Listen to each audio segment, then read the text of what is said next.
Happy Friday. I am so excited. It's the last day of January, which means February is tomorrow. I'm so excited about this author interview. Cait, thank you so much for saying yes and agreeing to this author interview. How are you today? I'm doing pretty well and so happy to be here. Thank you. I'm so glad you said yes. Now I'm just going to jump right in and read your bio and then talk about all the things. My goal is to have a great conversation and not to cry because there are parts of this book that I was like, wait, no, I need to go take a walk. Oh no. I need to go get my therapist. Where is she? Like, come on back. We got to have some conversation. So let me read your bio before we jump into all the questions. So Cait West is a writer and editor based in Grand Rapids, Michigan. Her work has been published in The Revealer, Religion Dispatchers, Fourth Genre, and Hawaii Pacific Review, among others. As an advocate and a survivor of the Christian Patriarchy movement, she serves on the editorial board for Tears of Eden, a nonprofit providing resources for survivors of spiritual abuse, and co-hosts the podcast Survivors Discuss. So one of the things that I want to do before I jump in is to thank you. Thank you for your emotional depth. Thank you for your perspective. Thank you for lending us your perspective. Thank you for all the unexpected feels, all the journaling I needed to do. Thank you for teaching me things I never knew and that I didn't know I even needed to know. And then thank you for, at the end of this book, making me feel like I can change some small part of the world. So thank you for all of that. That really means a lot. Thank you. I'm so glad that, thank you for reading it, first of all. And I'm so glad that it met you in a way that was helpful and meaningful. Yeah, I think one of the things that really helped is last year I read The Epic of Eden. And in the book, she talks about patriarchy. She talks about Mhm. patrilineal. She talks about patrilocal. And I was like, oh, okay. So when I read this, I was like, I feel like I understand a little bit. And then I read Recovering from Purity Culture. Right. Mm-hmm. And so I was like, yep, that helped with the journaling. It all starts to link together. And Absolutely. I love that there's more and more books about this kind of thing. I think more than one story is important so that we could have a bigger understanding of what's happening. Yeah, absolutely. There's two other books that's in my Amazon or my Audible library, and it's A Well-Trained Wife. And then I think you just posted about Toxic Empathy by Yes. Ellie Stuckey. So I was like, yep, gonna use my one little credit for that next. So thank you for sharing those resources. Yeah. And I think that post was a repost from Tia Levings, who wrote A Well-Trained Wife. And her point in the post was how toxic empathy is kind of the opposite of what our books are doing. So it would be interesting to contrast what that author is trying to say versus what we're trying to say about, empathy and treatment of women. Mm-hmm, so my first question is, I know that your book dives deep into serious themes, but what was the most unexpected moment for you while you were researching or while you were writing? Ooh, that's a good question. I mean, you've read the book, so like some of it is about geology and nature writing, and I loved that part. That was something that helped ground me through the process of just learning these really cool things about how the earth works and just the stones outside in your front yard, like where they came from. And those kinds of things helped me connect with history and my own personal history. I was trying to make that kind of not really a comparison, but just something to put side by side. And so some of those things I didn't expect how helpful they would be. Just how the earth has changed over the years helped me feel like I could understand how I have changed and why you can never really get away from who you are and what's happened to you. Like you will always bear, for me, it was, the trauma I'm talking about. I can never forget that. I can never erase it. So it was really cool to see that in the natural world and open up how I see myself. And hopefully I can helped other people see that too. Um, Otherwise, I think for me, I started writing it as just a personal story, just my own, what's happened to me. And the more research I did and the more I tried to understand the world I grew up in, the world of Christian patriarchy, and learning about the history there, the more I could see how much bigger it was than just my family and my church. It kept growing bigger and bigger. And so I even went back to Pennsylvania and visited with the Native American tribe from the land that I grew up on. And it was just really meaningful for me to be able to put myself inside this bigger context and try to decenter myself a little bit, which is almost impossible with memoir because like the whole point is to write your story. But that's why I wanted to challenge those boundaries a little bit. And I was just, I just feel like I learned so much about the world and other people and myself in the process. That leads great into my next question. What's the most unexpected thing you've discovered about yourself as a writer Ooh. throughout the process of writing this? Okay, so I think I started out trying to write.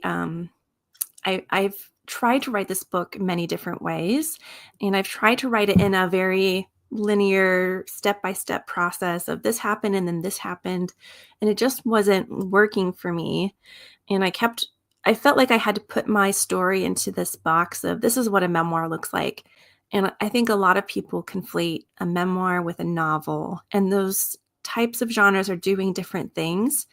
And so once I let go of like, this is the box I need to put it in, I felt like I could be more of myself on the page. And that's why there's more of a fragmented nature to the book, and there's shorter chapters. And for me, that's how my traumatic memory works, is in fragments. And so I can't create something that's not there. So it felt more honest to me to write it that way. And I think discovering confidence that I could, put something out there that maybe not everybody's going to like. It's not going to be fit into a formula that maybe people are expecting. And then just being confident in that because it's the truest version of the story I can tell. That's really good. That's really good. In your writing, were there any quirky habits or rituals you developed along the way to help you? I wish I had like developed something that would help me write my next book, because I am not the kind of writer who's going to get up at 5 in the morning and write for 3 hours. That was never going to be me. Um, I think a lot of writers, we have other jobs. And so I work full time. It's difficult to fit writing into that schedule, especially when it's writing about something that's difficult and it's not exactly fun to sit down and dig into your deep, dark past.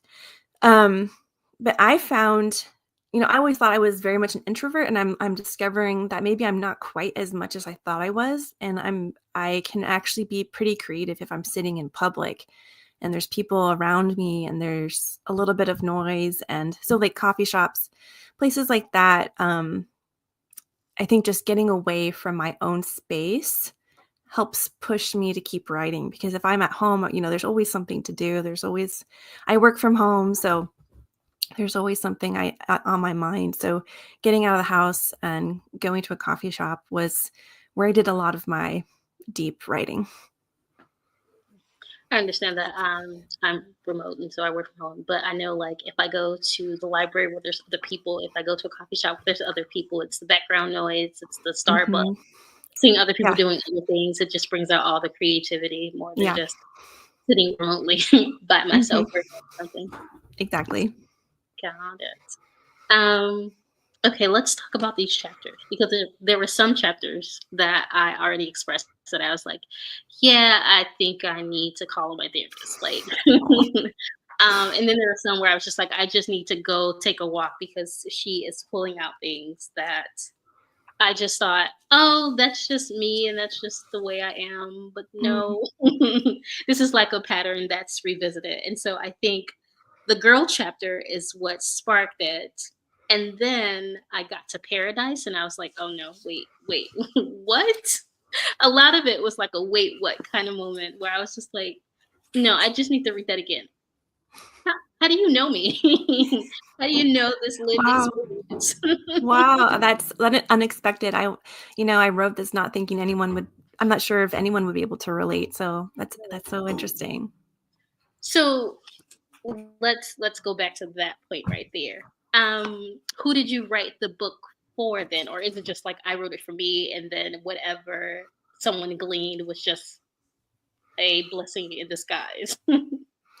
I didn't write it just for me. I think, my journal is probably the writing that's just for me. It's really messy. And the writing the draft of the book, the different drafts I went through, I was more thinking about um, kind of like a version of my younger self or someone else who might be in similar situations or who might need to see this kind of story in print. For me, when I read the book Educated by Tara Westover, it's pretty well-known memoir. I felt like I could relate to that story more than any other memoir I had ever read, and I wanted to do that kind of thing for someone else, because it really matters to be able to see your experiences in books, as well as seeing other people's experiences. And so my first audience in mind was people who could relate to this, to religious trauma or purity culture. And then secondary was like the people around those people. So like their family and friends, to help understand what's really going on. Because there's a lot of victim blaming. There's a lot of misunderstanding that happens. So I had those people in mind while I was writing it. But then, part of that is just like that little girl self that I was, who needed to needed to know that it was all going to be okay. When you submitted the manuscript to your publisher, did you celebrate then? I think, I tried to celebrate every little step, because writing a book, there's a lot of milestones. There's a lot of goals you have to reach, so I celebrated getting an agent and then selling the book and then turning in my first draft and then setting in the second draft. I tried to celebrate in little ways, because it's not one big day, and sometimes the day the book comes out, you're just exhausted by that point. So I wanted to celebrate all that work, because it takes years to publish a book. And so, yeah, I celebrated turning in my edits, and it was really great to finally see the interior pages when those got designed. Because, when you're working on paper or in a Word document, it's very messy, but seeing it look like a book pages is really cool. What are you working on now?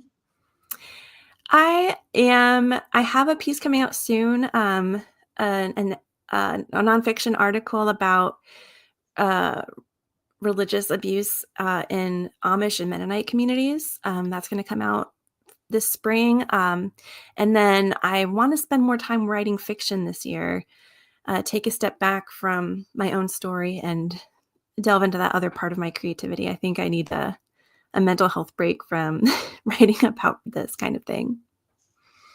Yeah, that's exciting. It's really exciting. I want to talk about one of the chapters in the book because I feel like it was really important. And I'm, I told another person that I interviewed last week that in these books, I usually highlight with a yellow highlighter and then I underline, but then it makes it confusing for me to know what I'm going back to pull out. So during my last interview, I'm like flipping through pages while he's talking to figure out which page I wanted to talk about. And I'm like, no, you got to get better. Like, you got to have a better system. But there are chapters where I've like highlighted and underlined and starred and did all the craziness to prepare for it. But then I knew by the time we got into the conversation that I would not pick the same. I would not pick the same chapter. But one of the things that stuck out to me was you beginning to develop your voice and beginning to advocate for yourself. Like you talk about going to the doctor and your experience for OBGYN and how your father and your mother didn't think that you would need to see one until you got married. And so you are talking about you and your husband's experience with infertility and going through that journey. Um, and I thought that was really fascinating because you also talk about not knowing your body. And so I was looking at that through my own lens, and I'm like, that's really interesting, because there are parts in your story that I could reflect on, and it Mhm. resonated with me because I was like, I wonder if XYZ, or if I'm reading a chapter and it's standing out to me, and I highlight it, Mm. I starred it, and I put a box around it. I'm like, I wonder, is this something that I need to have conversations about? So in this section of, where is it? Here I am again. In the last chapter, I think. I think it was. Let me go back to it. I think it's, is it origin? I think it might be choice if you're talking about Oh, the yes. fertility. Yes, it is. Um, there's so many things highlighted in here that it draws me out. But I want to pay attention to, I think it's page 217. That's where I'm going to jump to. Um, where you talk about, um, the adoption. And you say in here, like, how do you know if an adoption agency is ethical? How do we best support children in need with the goal of reunification with their biological parents? How do we end poverty, climate change, systemic racism? How do any of these decisions impact others? And then with fertility treatment, where is the line where we stop? How much medication or how many surgical procedures do we endure before we call it quits? And I'd never thought about that, from the lens of being a friend who is supporting someone through IVF. And so Mhm. when I started reading that, I was like, oh, that is really good because on one end, I'm a friend supporting you through whatever it is that you need, but I don't know when it's time for you to stop. That isn't something Mhm. that I feel in my nature that is something that I can impose in. But how do I best support someone who Yeah. has desire and feel like, well, maybe God is punishing me because I decided to get married young, or maybe God is punishing me because I decided to get married earlier and I put my career before Mhm. finding a mate. It just had me thinking a lot of different thoughts about women that are, going through this. And I think what made me start thinking about this is your vulnerability in sharing about, like, maybe I'm different because you're interacting with all these women that are being primed, right? I can do so much. I can cook, I can clean, and I'm still preparing for a husband, but I might not have these other skills that I need once I get into marriage. I start thinking maybe I'm different because as my friends are being so excited about marriage and motherhood, I'm like, well, I love publishing and I love books. So I want to talk about books and publishing, Mhm. and a person comes along, that's great. But I'm like on this one track mind of having conversations about publishing and books. I'm like, is something wrong with me that it's not the central focus of my mind, especially at 35? And Mhm. so reading it, I was like, oh, there's nothing wrong with me. I'm completely fine. Like, I'm normal. Yeah, and I think there's so much pressure on women specifically about this topic and like when you should have kids, if you should have kids, how many kids you should have, how you should have them. There's so much pressure from different sides of what a woman should do.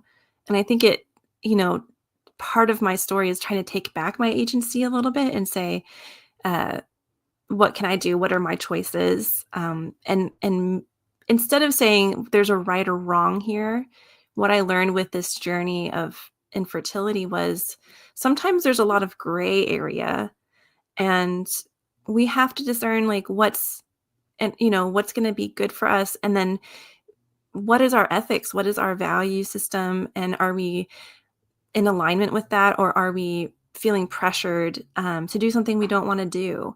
And so I decided I didn't want to go all the way, with fertility treatment. I mean, part of it is financial reasons. It wasn't feasible for us. And I know a lot of people who have used it and it's worked beautifully. And so I think part of what I'm trying to say is like, let's let go of these little boxes that we put women in and support each other wherever we're at, and trust women to like make those choices that are going to be in their best interest. Yeah, one of my favorite stories in here is when you are doing the cold calling. Yeah. And the guy like yells and hangs up the phone.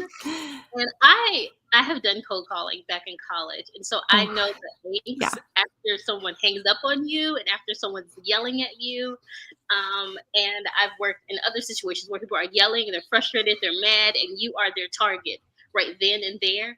And so when you have the conversation, I believe it's with your therapist, and she gives you that advice about the thing that you could do that's in your control, I was Mm-hmm. like, oh, wait, that is revolutionary because there are so many things where I feel like I have to do it because I have to do it and I have to keep doing it, even if I'm tired and angry and upset and my body is, Yeah. out of line, out of alignment with what I really want to do. It just feels like it's something that I just have to have this pressure to do. And so when your therapist said that, I was like, oh, wait, that's Mm-hmm. part of taking back agency of your own self and Yeah. not allowing all the societal pressures to like cave in on you and have you, having panic attacks and anxiety attacks and all of that. Mm-hmm.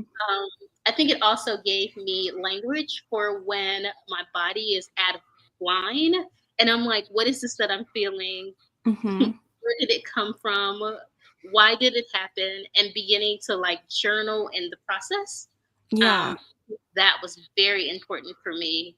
As so much is going on, I'm like, well, why am I feeling antsy right now? Like, what Yeah. happened? How do I pull the scale back and begin to evaluate that? That was really Mm-hmm. helpful. Oh, I'm so glad. I think I was trying to, I mean, writing for me was figuring this out. Like I was so dissociated in my childhood and early adulthood, feeling so disconnected from my body that I didn't know I was sick. Like I have a chronic illness. I didn't understand that because I thought the pain was normal. And being reconnected and trying to work on embodiment and feeling more present with myself, um, then I can pay attention to those signals. Like if I'm having a panic attack doing something that I'm volunteering to do, why am I doing this? I mean, it's not sustainable, right? You're actually not going to be helping that project. So I figured out cold calling wasn't for me. It wasn't for my nervous system, but there's other ways I can participate in the things I care about and the issues I want to talk about. For me, writing is it's an easier way for me to do it. It's more my skill set, and I don't have panic attacks by writing pieces versus calling strangers. And other people I was noticing in that group were so good at it, and they were so excited, and um, they felt so alive doing that. And I think we need to follow where each of us feels most alive and feel like we're actually paying attention to who we are, and then we'll figure out what we can do with that. We can't do everything. That was the hard part, is like accepting I have limitations and that's okay. And that can be clarifying to what I actually can do well. That's really good. I have one last question before we jump off. And and the question is there anything else you want to mention before we hop off? Anything else you would like to share with the audience? Oh, I was just thinking about this, with embodiment. Another book I would recommend is The Wisdom of Your Body by Hilary McBride. That really helped me